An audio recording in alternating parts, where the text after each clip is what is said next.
teď přijde ten zápas, na který všichni tak dlouho čekáme.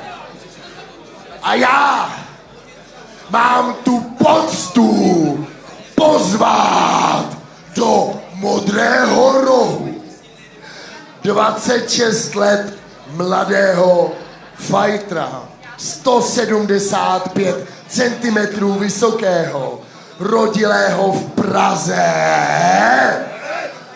Úspěchy! Vítěz Octagon Underground roku 2020 v kickboxu a Muay Thai má 68 zápasů, 59 vítězství, 20 KO, 9 prohry. Je to profesionální mistr České republiky v Muay Thai z roku 2017. Frajer, který tvoří příběhy pro lidi s nudnýma životama, aby se měli o čem bavit. Frajer, který se nebojí risknout jeho kariéru a jít tady u nás v malých rukavicích dle pravidel bare knucklu ve váze do 74 kg. Jeho jméno legendárního tajského boxera, který boxuje za Spable Gym Praha. Tadeusz Mavr! Ano! Na tenhle zápas se strašně těší.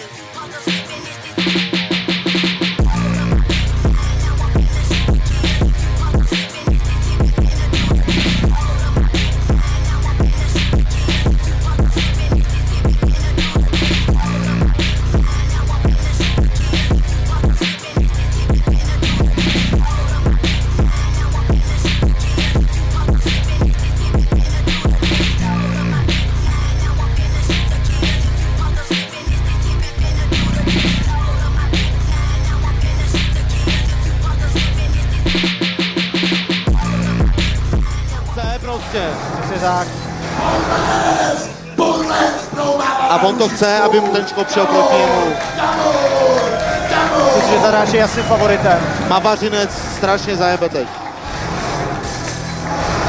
Samozřejmě nechci podceňovat jeho soupeře, to bude taky zkušený kluk.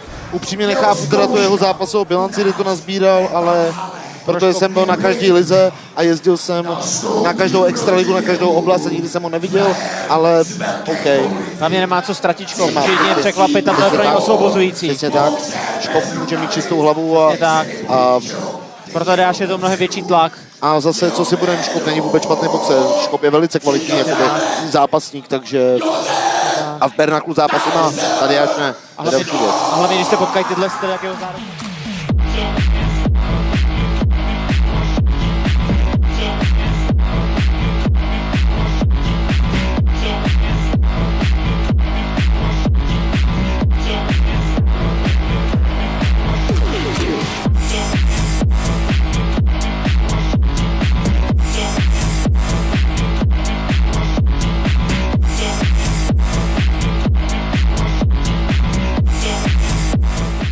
Velký Tadeáš proti němu.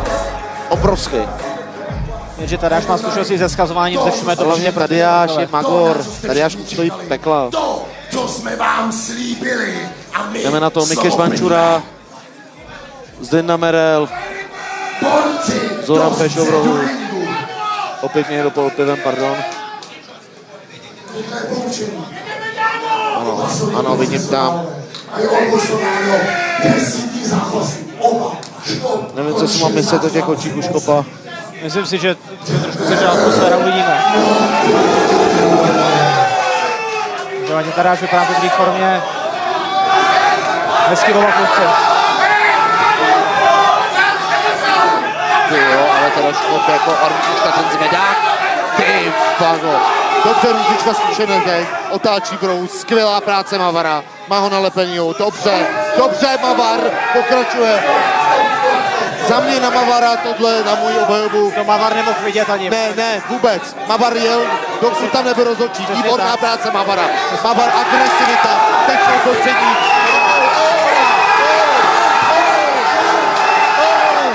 Yes! Solče, to si děláte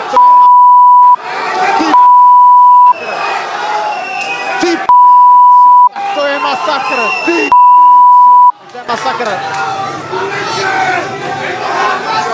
Mavar se k tomu postavil jak chlap, postavil se nedál. Takhle to má být. Postavil jak frajer. Takhle to má být, do prdele. Takhle to má být, ty problémy. Přesně tak. Mavar jede bomby. Mavar za tohle Mavar ho zabije. Tohle jsem nescenil, kurva, ty vole. Mavar se k tomu Za postavil tohle fakt dobře. Mavar strašně.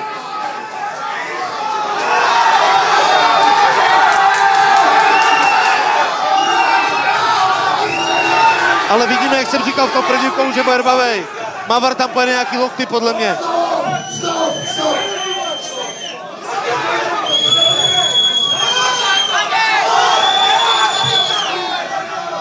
Tak teda, ty Vago, Škop ale teda tvrdší přes šelce. Škop ve překvapil. třech přestřelkách přebral. Ve třech přestřelkách tvrdší Škop. Nevím, co se to děje. Nevím, co se to děje. Mavar hulí. Třeba bych tady Jášovi, ale je v pohodě, vidím mu to ve očích, podívej se. Tady Jáš je zkušenej, zažil. Takže Ani to nebylo podle mě teď ty dva údery poslední. Akorát.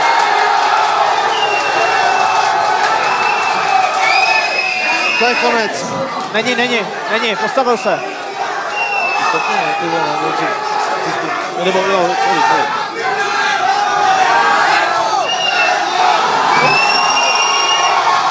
Čistá demolice, čistá destrukce, čistý násilí, čistý. No tak tohle teda Mavar, je mi ho strašně líto. Je mi to strašně líto. Je mi to strašně líto.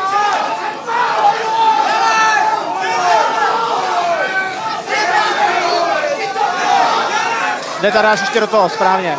Jde, správně.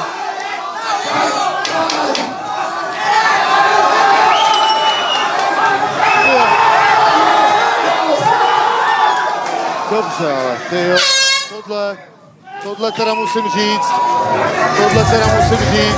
jako fakt Škop teda ovlád první kolo úplně od úrovně. Tady vidíte, že ten zápas v tom Bernaku, ta zkušenost se projevila.